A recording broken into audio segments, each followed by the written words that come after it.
欢迎来到新兴消息频道，请订阅频道，所以大家不要错过当天最热门的新闻。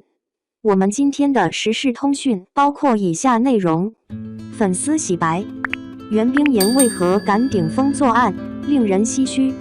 这几天，袁冰妍因逃税被罚款97万元，引起了人们的广泛关注。她在税务问题上的旧账户也被网民发现了。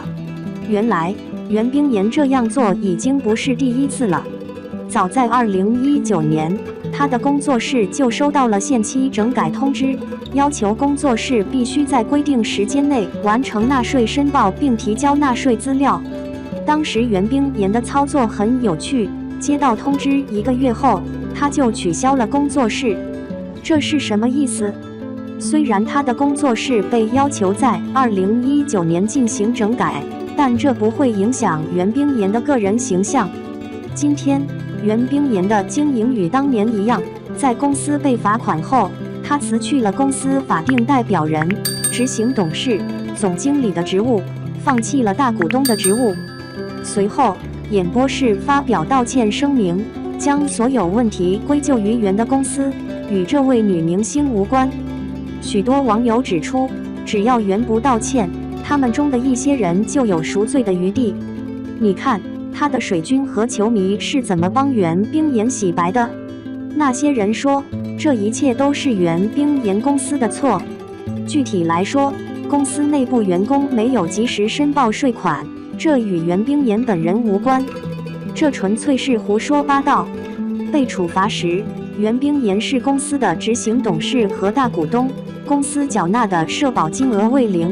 也就是说，袁冰妍可能是公司里唯一的一个人。有人说袁冰妍是无罪的，不应该被列为有不良行为的艺术家。他没有库霍伦那么严肃，这是一个大错误。故意逃税与100亿元、100亿元逃税有什么区别？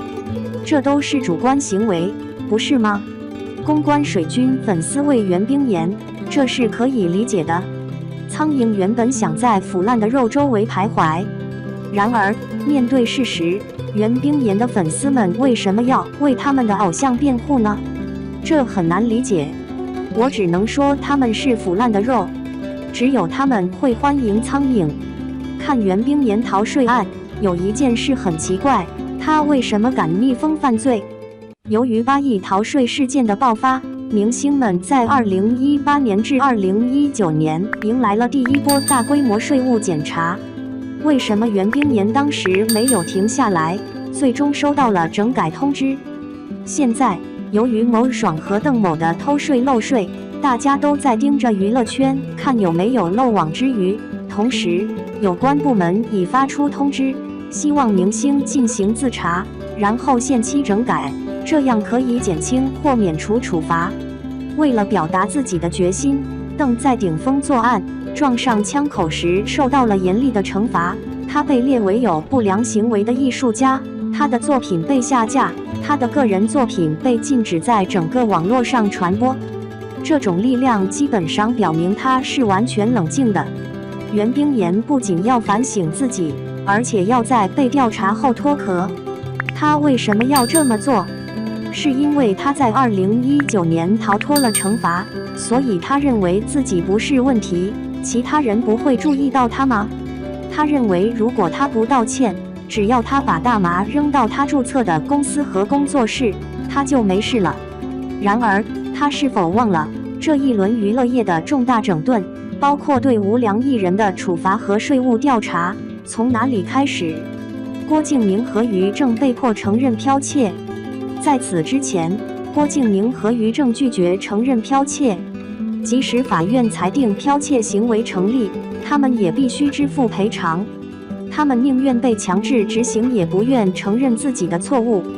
然而，网络有内存，无论他们的公关能力和粉饰能力有多强，都无法逃脱道德和舆论的考验。袁冰妍比这2个抄袭王强吗？为什么他认为自己可以逃避舆论的监督？还是他认为自己只是一只小老鼠，船很小，很容易掉头，只要他不承认，一切都会安全？恐恐怕事实不是他想要的。